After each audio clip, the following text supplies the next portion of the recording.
is now live streaming. I'm joined today with some of our very special guests. We have Dr. Suzanne V. Brown and Deni Luna. I'm going to introduce them in case you are not familiar with either of them. Dr. Suzanne Brown is the founder of co-founder of the EHE network with Rhea A. White. She originally hails from the Pacific Northwest, from Anacortes, but she's now in the Phoenix area. She's an author of several books, most recently Everybody's Exceptional, Including You. This book is dedicated to her mentorship from Rhea White.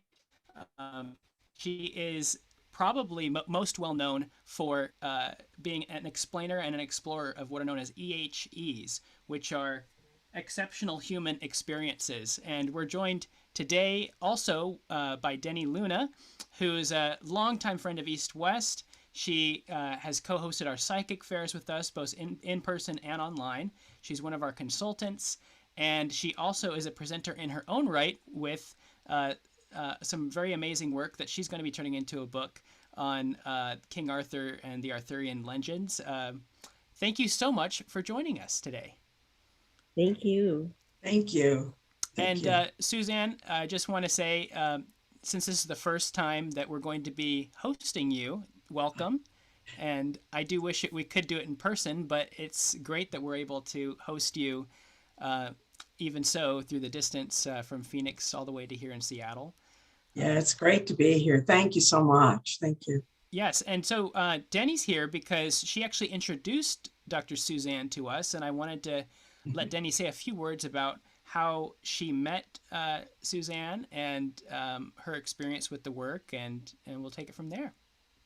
Sure. So I will just say a few words, and she's so legendary. I want to hear so much. The experience that I had with her was when I was getting my master's degree at Edgar Cayce's University, Atlantic University. And they told us how these two women, Dr. White and Dr. Brown, had really legitimized these hundreds of unusual types of experiences because one of them had a background in library science. So she was able to classify hundreds of these types of experiences. And by merely classifying them, it gave it scientific legitimacy. I, at that time, had no idea that one day I would actually talk to one of them and that they would end up really validating an experience that I had in a very knowledgeable scientific way.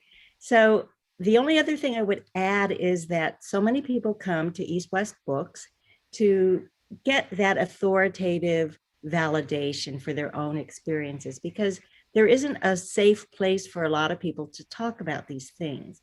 So the motto for East West, as you know, is base camp for your ascension. And to me, Dr. Brown is that safe base camp that everyone can go to in a comforting way and go to the next step on their spiritual journey. Brilliant. Well, what a resource. So, Suzanne, can you tell us a little bit about how you came into this work? Before you met Rhea, how did this all begin for you? Well, I've been having these kinds of experiences, odd, unusual, weird experiences all of my life. They particularly were strong when I was in my 30s and 40s, and I didn't have any real outlet except a lot of books I would read and read. And some of them are still behind me here. And many of them I had to leave behind in other places. But anyway, yes, I did everything I could. And I was lucky.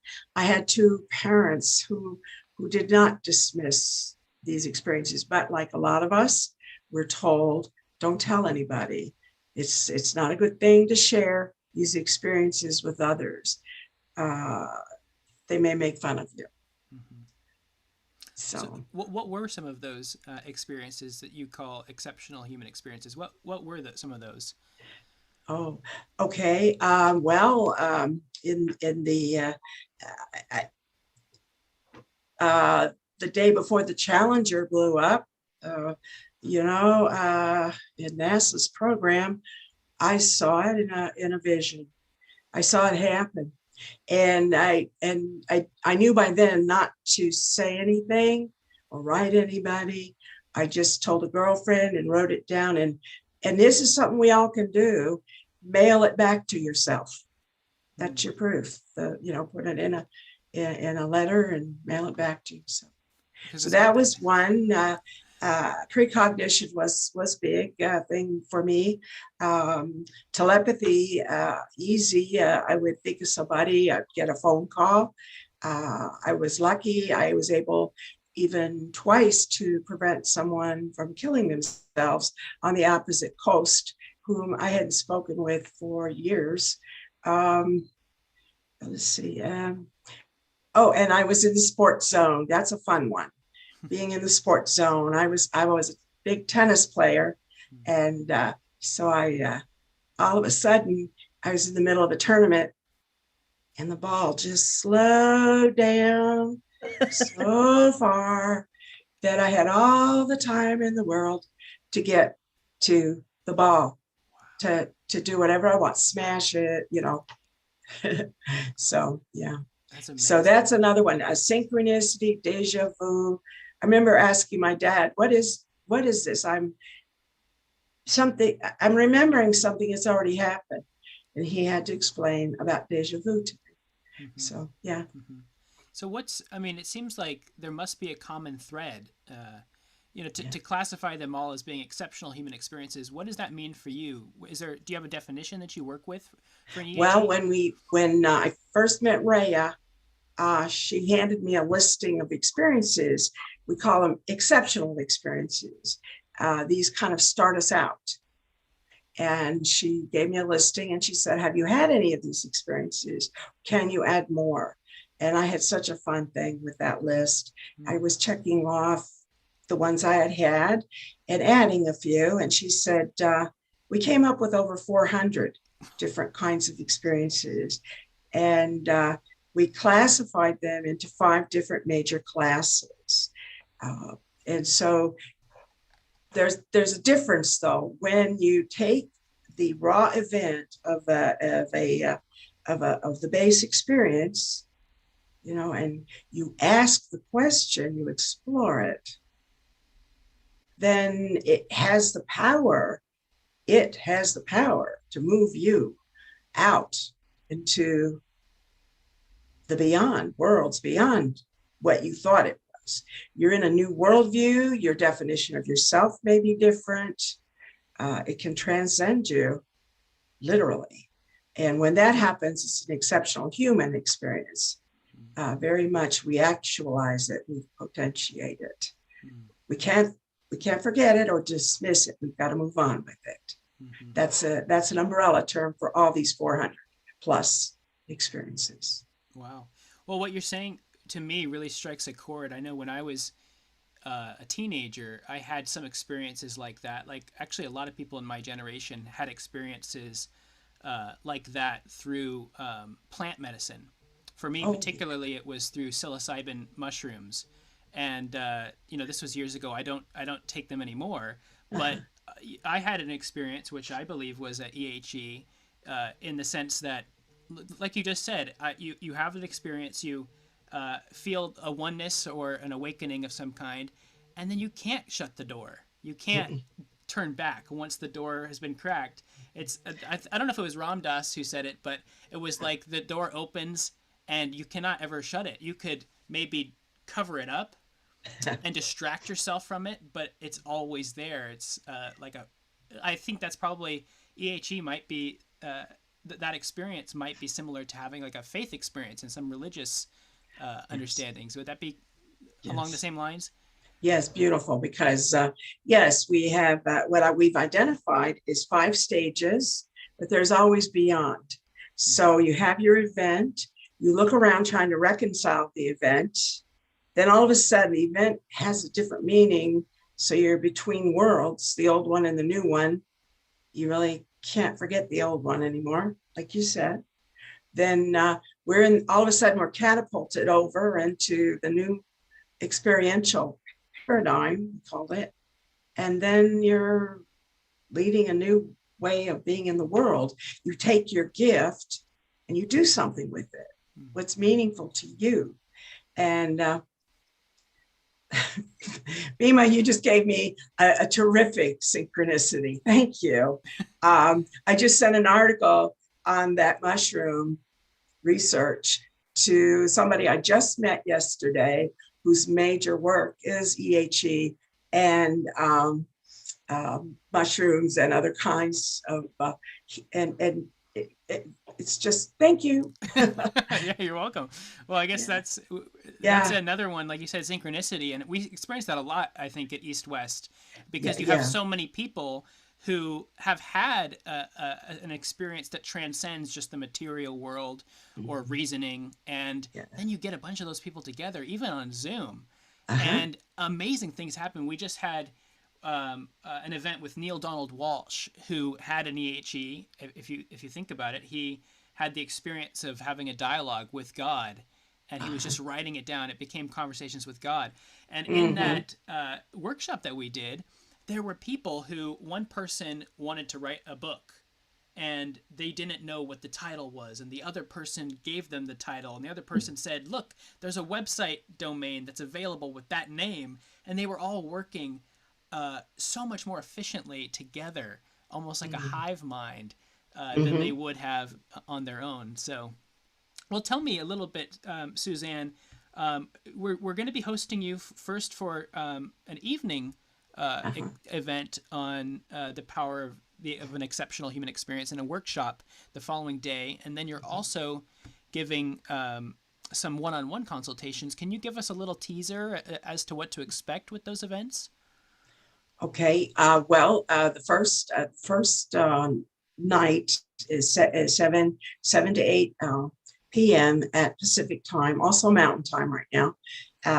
We'll be discussing the overview of the theory, EEs, EHEs, how the history, and just identifying more of it, as well as a little bit of the 400 types. Maybe people can identify where they fit in there, and the classifications, as well as stages. The classifications include the mystical experiences, and but all of these five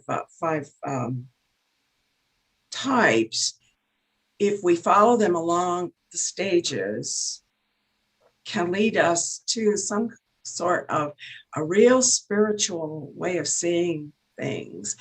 That shift that we get between the EE and the EHE, some people would call it an awakening. We're awakening to a whole new world. Some people are afraid of it.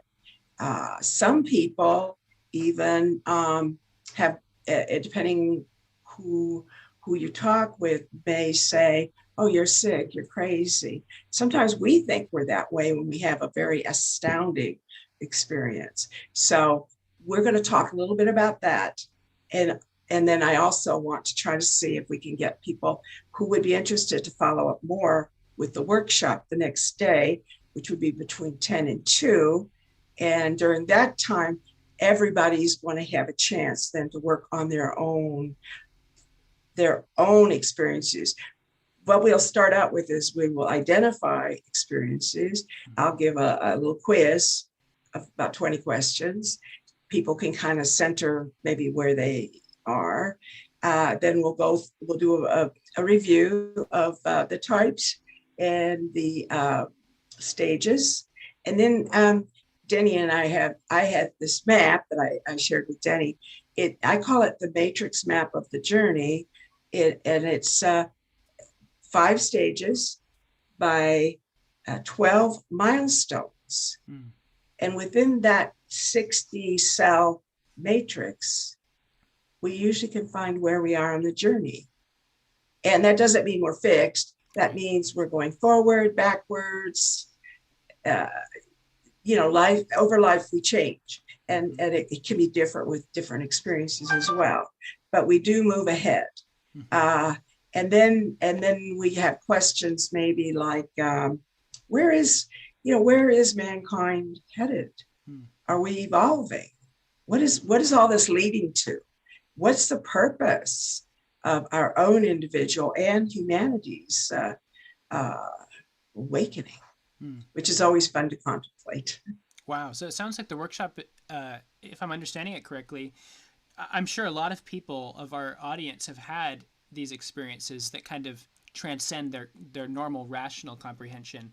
But it sounds like, through understanding where you might be in these stages, there's an opportunity for people to take the next step. Maybe they had an experience of precognition, like you were saying, and maybe integrate it, or maybe it's haunted them. Why did I have this thought? Is there something wrong with me? It sounds like this workshop might be a place where people can both meet others that have had these experiences and also know what is the next step. How do I integrate this experience? How do I understand it as it relates to the rest of my life? Am I doing my life's work? That kind of thing. Yes, and right. We and then one of the other things we're going to try to do at the end, taking all this that we've learned from the 20 questions quiz to the stages to the matrix map, we're going to be able to find a little bit how each of our experiences lead us to the wholeness that we are, so that we can take that wholeness and begin building these experiences into our personal narrative, our personal story. And so I will give a structure that we can work with, or any structure you wish, but it's not the chronological autobiography that most people do. It's what we call the EHE autobiography. And it doesn't have to be long. It can be a few pages, but it will help you center also what's about. So the next day, if you prefer to meet with me one-on-one, I can work with you on that as well. So there's all kinds of options. We have to work one-on-one if you need it. That's amazing. Well, it sounds like your framework really has a lot of application with people finding their direction in life. It seems like it lends itself very well to coaching and to motivating. When you said reframing your autobiography to not just be from birth until death, but I'm guessing centered around one's own center, centered around one's exceptional experience. It just seems so transformative. Yeah. Yes, exactly. And one of the joys I'm finding lately is that as I was talking to Deni, the Exceptional Human Experience Network, the Exceptional Human Experience work that Ray and I did is really everywhere. It's going forward, even by name. I just found a journal with that name. I mean, not that exact name, but yeah, it's going forward. And of course, there's whether it's research, education, or applications such as therapy, and even transpersonal psychology, like Deni studied, spiritual psychology. It is a whole new track now, looking how people can change and be safely brought forward with their experiences rather than being dismissed or labels with stigma. After 2013, the Physician's Diagnostic and Statistics Manual changed it to religious and spiritual issues. They no longer call everybody crazy. Well, I don't want to use that word because, hey, well, it depends how, what generation you were in, what you got then. Yes. Right. What side of the coin, you're looking You got at. it. Well, Deni, I thought maybe we could turn back to you. Did you have, just from your own experience? Your own experience working with Suzanne, and that might be helpful to hear. Sure. So a couple of things about that. First of all, for the May 14th through the 16th workshop, that it's not just for people and their own individual journey, but if you're a health professional, a wellness professional, and you have clients that come to you with these same type of problems, I think that would be very, very useful. So that's going to transition me into talking about my own experience, because I have had a lot of unusual experiences, but one of them in particular has been very difficult to talk about, and that's been the Arthurian experiences. Only because when I first got into this, I wasn't really sure at all that King Arthur even existed. I mean, it was like a myth. Yeah. So I was very reluctant to come out with some of the things that, and now I'm finding out that it's very well researched that there was an actual King Arthur, but still not enough people know that. And it is a little uncomfortable for me to talk about with just anybody, right? So when I talked to Suzanne, I felt so validated, because here was someone with a really credible scientific background who I could feel her eyes assessing me the whole time. I mean, she was very loving and accepting, but at the same time, I knew she was coming from a really solid place and very knowledgeable in the way she was observing my minute actions, my words, my thoughts. So when she gave me validation, I really valued that. Mm-hmm. And what was the experience again? I don't think you So mentioned it just the specifically. whole, I had a past life when I was young, like I'll say about 11 years old. I was reading a book on King Arthur, and all of a sudden I knew the book was wrong, and that, you know, that the gal who they were talking about, um, I that had life kind of flashed back, and I said, that wasn't my father's name. He was Welsh, blah, blah, blah. All of this, I later found out in the Welsh Chronicles. I could, affirm it. And it's in a lot of the Welsh genealogy, what it was describing. But way back then, I was 11 years old, and I just thought, what kind of weird thing am I doing arguing with this book? It made no sense.